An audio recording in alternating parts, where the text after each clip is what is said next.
ہم دہائیوں سے اس کے خرد برد ہونے، اس پر ناجائز قبضہ اور تسلط ہونے کی شکایت کرتے رہے ہیں۔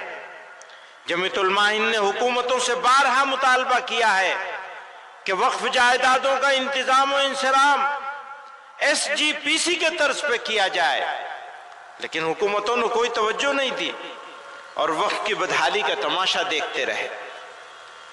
بزرگوں اور دوستو، اس پر مزید ظلم یہ ہوا کہ موجودہ حکومت اس طرح کی ترمیم کرنا چاہتی ہے کہ ناجائز قبضہ کرنے والوں کا قبضہ آسان ہو جائے اور جنہوں نے قبضے ناجائز کر رکھے ہیں ان کا تسلط مکمل ہو جائے۔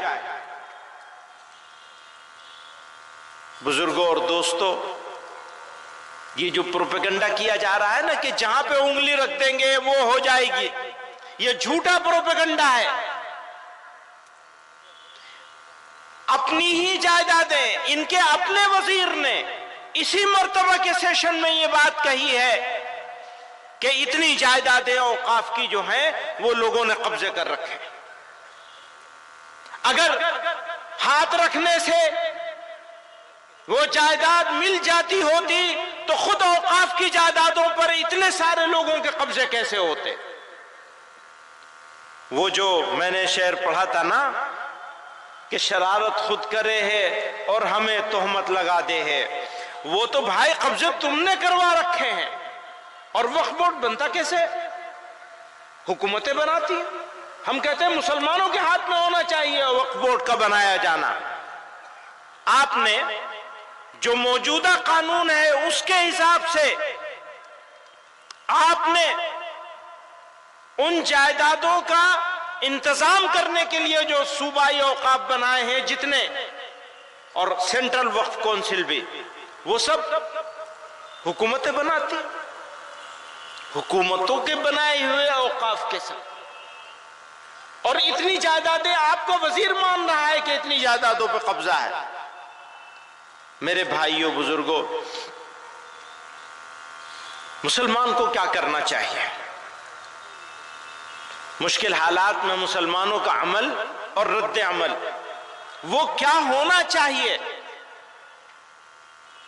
تو میں عرض کرنا چاہتا ہوں، صبر، حکمت اور دانشمندی کا آئینہ دار ہونا چاہیے۔ اگر صبر کے ساتھ، حکمت کے ساتھ اور دانشمندی کے ساتھ سوچ سمجھ کر فیصلے نہیں کیے گئے تو جو ہمارا مخالف جو چاہتا ہے ہمارے ہاتھ سے وہ کام کروانے میں کامیاب ہو جائے گا۔ وقت کا تقاضا ہے کہ مسلمان اپنی بصیرت اور دور اندیشی کا مظاہرہ کریں، مثبت اور متوازن اقدامات کے ذریعے معاشرتی تعمیر و ترقی میں اپنا کردار مزید مضبوط کریں، تعلیم کے فروغ، معاشی خودکفالت، سماجی بہبود پر خصوصی توجہ مرکوز کرتے ہوئے ہمیں اپنی کمیونٹی کو اس قابل بنانا ہے کہ ہر چیلنج کا سامنا حکمت اور استقامت سے کیا جا سکے۔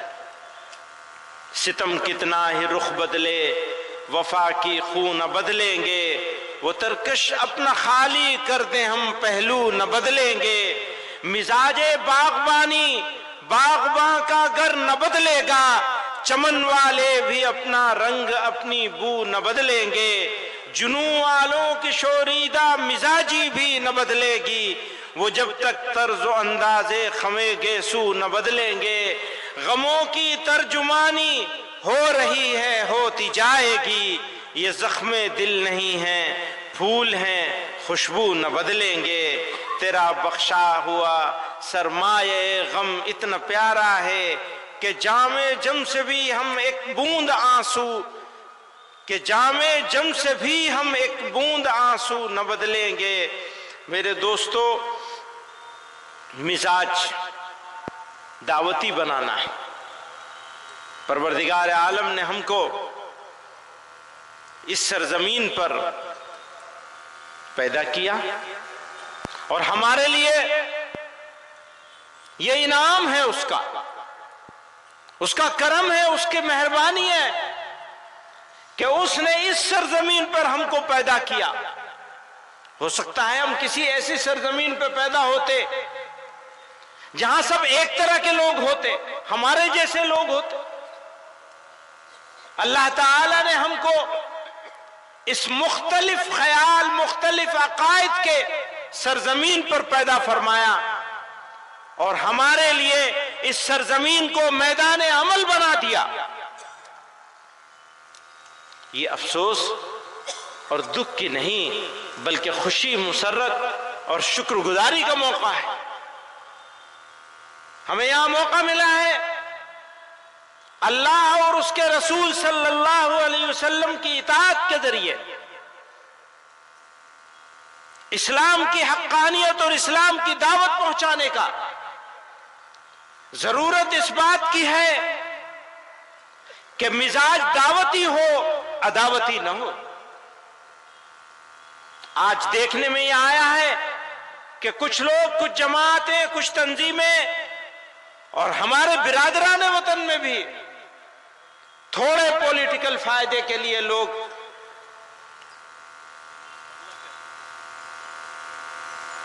دشمنی، نفرت پھیلا کر، تقسیم کر کے لوگوں کو بانٹ رہے ہیں، بانٹنے کا کام کر رہے ہیں۔ مجھے بتایا جائے کہ اگر اس ملک میں بسنے والے لوگ بٹیں گے، بانٹے جائیں گے تو ملک کے ساتھ دوستی ہوگی یا دشمنی ہوگی؟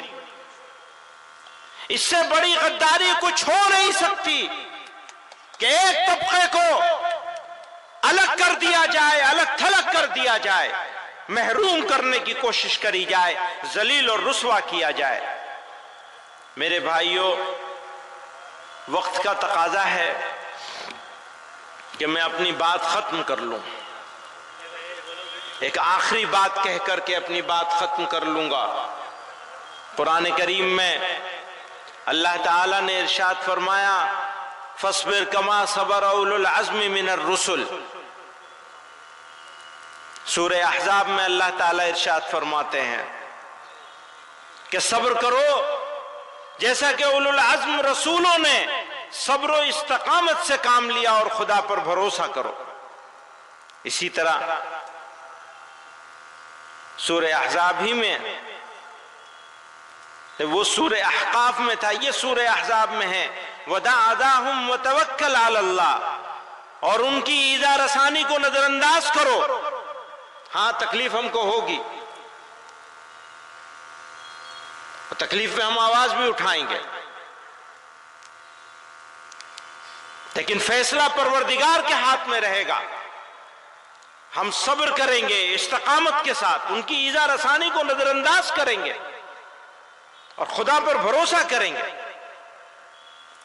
جب ہمارا مزاج اگر دعوتی ہو جائے تو قرآن کریم نے ارشاد فرمایا ادعو الی سبیل ربک بالحکمت والموعظۃ الحسنۃ وجادلہم باللتی ہی احسن، اپنے رب کے راستے کی طرف حکمت اور اچھی نصیحت کے ساتھ بلاؤ، اور ان سے اس طریقے سے بحث کرو جو سب سے اچھا ہو، سب سے بہتر ہو۔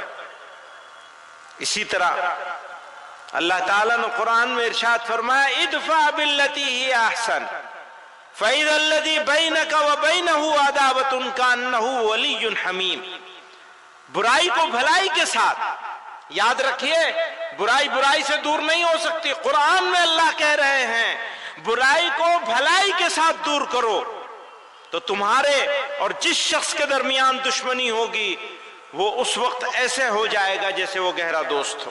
یہ ہمیں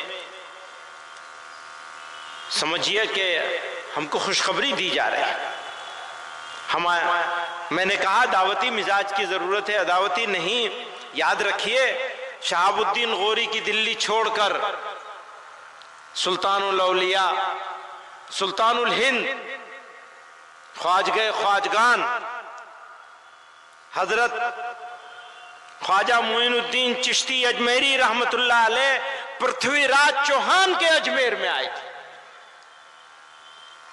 وہ غوری کی دلی چھوڑی اور پرتھوی راج چوہان کے اجمیر میں پہنچے تھے۔ لوگ کہتے ہیں ایسا کر دیا ہوتا تو آج ہم آرام سے ہوتے، اگر ویسا کر دیا ہوتا تو ہم آرام سے ہوتے، ہم چلے گئے ہوتے، ان کی بات مان لی ہوتی۔ دعوت کا بنیادی تقاضا یہ تھا کہ مذہب کے نام پر بنائے جانے والے اسٹیٹ کے آئیڈیا کو ریجیکٹ کیا جانا تھا، اور ہم آج بھی ریجیکٹ کرتے ہیں اس آئیڈیا کو۔ اس طرح سے نہیں، چھوڑ دیجئے مائک کو، بالکل آپ نے پہلے ہی 1 گھنٹہ خراب کیا، کام کی بات نہ ہو، نعرے بازی ہوتی رہے، پورے قوم کا مزاج بہت خراب کر دیا، نعرے بازی میں لگا دیا، کام کرنے کو تیار نہیں ہے، اپنے بچوں کی تعلیم کی طرف توجہ نہیں ہے، معاشرے میں رسم و رواج سے لڑنے کو تیار نہیں ہے، من مرضی چلے گی مسلمانوں کی۔ مسلمانوں